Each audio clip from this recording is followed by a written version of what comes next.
Hi, this is Ajit Shukla. So we are going to discuss about the topic of versatile nature of carbon. देखिए पहले के video में हम लोगों ने एलोट्रोप ऑफ कार्बन के बारे में समझ लिया था, लेकिन आज हम समझेंगे versatile nature of कार्बन। देखिए कार्बन क्या करता है कि एलिमेंट के साथ जुड़कर एक लंबी चेन बनाता जाता है। यानी कार्बन के आज के टाइम में बात करें तो मिलियनों में कंपाउंड है। कार्बन को स्टडी करने के लिए साइंस ने एक सेपरेट ब्रांच भी स्टडी की है, उसे कहेंगे ऑर्गेनिक केमिस्ट्री। यानी जहां पर हम कार्बन से रिलेटेड कंपाउंड को स्टडी करेंगे वो ब्रांच होगी ऑर्गेनिक केमिस्ट्री। तो आइए सीखते हैं कि वर्सटाइल नेचर ऑफ कार्बन क्या है। सबसे पहली प्रॉपर्टी आती है कैटनेशन। सबसे पहली प्रॉपर्टी है आपकी जो कि है कैटनेशन। कैटनेशन क्या है समझिए। देखिए कार्बन क्या है, कार्बन के पास कैपेबिलिटी है कि वो एक दूसरे कार्बन से जुड़कर और वो कार्बन एक दूसरे कार्बन से जुड़कर एक लंबी चेन बना लेता है। सुनिए, कार्बन के पास कैपेबिलिटी है कि वो दूसरे कार्बन से जुड़कर और वो कार्बन एक दूसरे कार्बन से जुड़कर एक लंबी चेन बनाता जाता है। और कार्बन की यही एक यूनिक प्रॉपर्टी कहलाएगी कैटनेशन। क्या कहलाएगी? कैटनेशन, जिसमें कार्बन एक लॉन्ग चेन फॉर्म करता है। कौन सी चेन? एक लॉन्ग चेन फॉर्म करता है।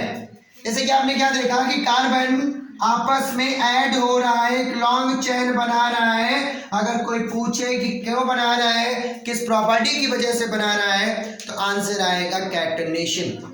कार्बन की ये यूनिक प्रॉपर्टी कैटनेशन प्रॉपर्टी है, जिसकी वजह से कार्बन आपस में जुड़कर straight line, branch and ring के स्ट्रक्चर बनाता है। स्ट्रेट लाइन यानी स्ट्रेट बिल्कुल सीधा बनाता चला जाएगा, ब्रांच में भी बना सकता है और रिंग में भी बना सकता है, क्योंकि कार्बन की ये एक यूनिक प्रॉपर्टी है। और इसी वजह से कार्बन मल्टीपल फॉर्म में जुड़ता चला जाता है और एक मॉलिक्यूल वैरायटी बढ़ा देता है कार्बन के कंपाउंड की। आज के टाइम में बात करें मिलियन ऑफ कंपाउंड है कार्बन के। क्यों?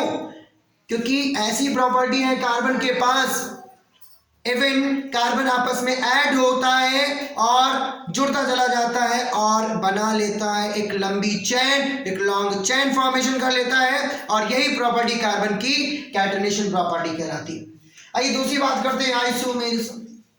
यानी कार्बन का एक नेचर और भी है आइसोमर का। कार्बन ने एक फॉर्मूला बनाया, कार्बन से रिलेटेड मॉलिक्यूल ने एक फॉर्मूला बनाया, कार्बन हाइड्रोजन के साथ ऐड हुआ। सपोज करिए कार्बन ने एक फॉर्मूला बनाया, आप नॉर्मल फॉर्मूला ले लीजिए। हम नॉर्मल लेते हैं ब्यूटेन।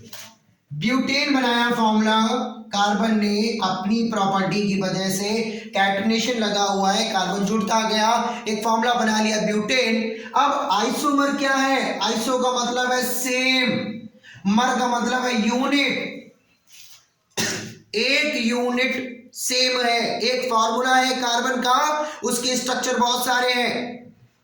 देखिए स्ट्रक्चर बहुत सारे हैं लेकिन फॉर्मूला सेम है। आइसोमेर्स में क्या पढ़ेंगे आप कि एक फॉर्मूले के दो या दो से अधिक स्ट्रक्चर हो सकते हैं। फॉर्मूला कंसिस्ट टू और मोर देन स्ट्रक्चर्स। क्योंकि कार्बन के पास क्या है? आइसोमर है। इसी तरीके से कार्बन के कंपाउंड बढ़ते जाते हैं, उनकी वैरायटी इंक्रीज होती चली जाती है। क्यों? क्योंकि कार्बन के पास आइसोमर है, उसने एक फॉर्मूला बनाया लेकिन उसके स्ट्रक्चर अलग अलग हो गए, तो उसके कंपाउंड भी तो अलग अलग हो गए। इसीलिए कार्बन के कंपाउंड की वैरायटी मिलियन से भी ज्यादा है। ठीक है, तो आइए देखते हैं ब्यूटेन। ब्यूटेन नॉर्मल ब्यूटेन का आईपीसी हम बनाएंगे तो बनेगा CH3 CH2 CH2 और CH3।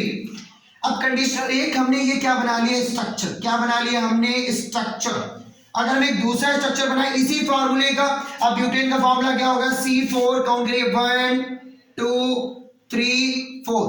C कितना है? 4 है, तो हमने बना लिया C4। H कितना है? 3। ये हो गए 3, हो गया 6 और 4 ये हो गए, हो गया H10। C4H10 क्या हो गया? फॉर्मूला हो गया किसका? नॉर्मल ब्यूटेन का।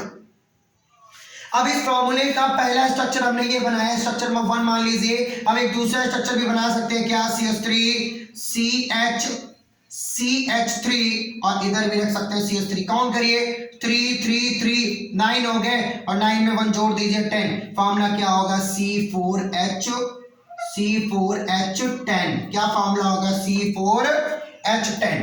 ठीक है, काउंट कर लीजिए 3 3 3 9 हो गए और 1 में जोड़ दीजिए हो जाएगा 10। यानी C4H10 का एक ये स्ट्रक्चर हो गया, एक ये स्ट्रक्चर नंबर 2 है, स्ट्रक्चर नंबर 2 है। सुनते रहिए ध्यान से। एक और स्ट्रक्चर बना सकते हैं, कैसे? सी मान लीजिए, यहां भी CH3 रख लीजिए, यहां भी CH3 रख लीजिए और यहां भी CH3 रख लीजिए। ये तो सेम हो जाएगा, लेकिन आप क्या करिए, इस पर्टिकुलर H को आप एक बॉन्ड दे दीजिए। यानी एक से अधिक फॉर्मूला बना रहे हो तो आप क्या करिए, ये जो CH3 है यहाँ CH2 जो है आप इधर ऐड कर दीजिए, यानी ऐसे कर दीजिए CH3 और यहां कर दीजिए CH3।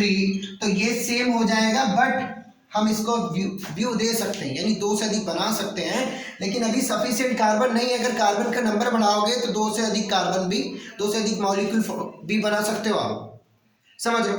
कि कार्बन की वैरायटी सबसे ज्यादा है क्योंकि उसका एक फार्मूला 2 या 2 से अधिक स्ट्रक्चर्स कंसिस्ट करता है।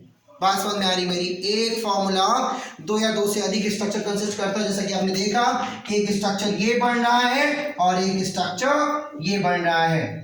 ठीक है, एक स्ट्रक्चर ये बन रहा है और एक स्ट्रक्चर ये बन रहा है और ये वाला तो सेम ही हो गया, यानी फॉर्म नहीं हो रहा है, फॉर्मूला बंद हो गया। दैट मीन्स क्योंकि कार्बन का नंबर कम था। अगर वहीं पर कार्बन का नंबर ज्यादा होता तो एक थर्ड स्ट्रक्चर भी बन जाता, समझ रहे हो? कार्बन का नंबर कम होने की वजह से, क्योंकि कार्बन में नॉर्मल ब्यूटेन का फॉर्मूला लगा हुआ है, अगर कार्बन का नंबर ज्यादा होता तो एक स्ट्रक्चर और फॉर्म हो जाता, लेकिन नहीं हो पाया क्योंकि कार्बन का नंबर कम है। तो जो अगला टॉपिक होगा वो होगा सैचुरेटेड एंड अनसैचुरेटेड हाइड्रोकार्बन का, जो कि अगले वीडियो में स्टडी करेंगे। तो आज के लिए इतना ही, धन्यवाद।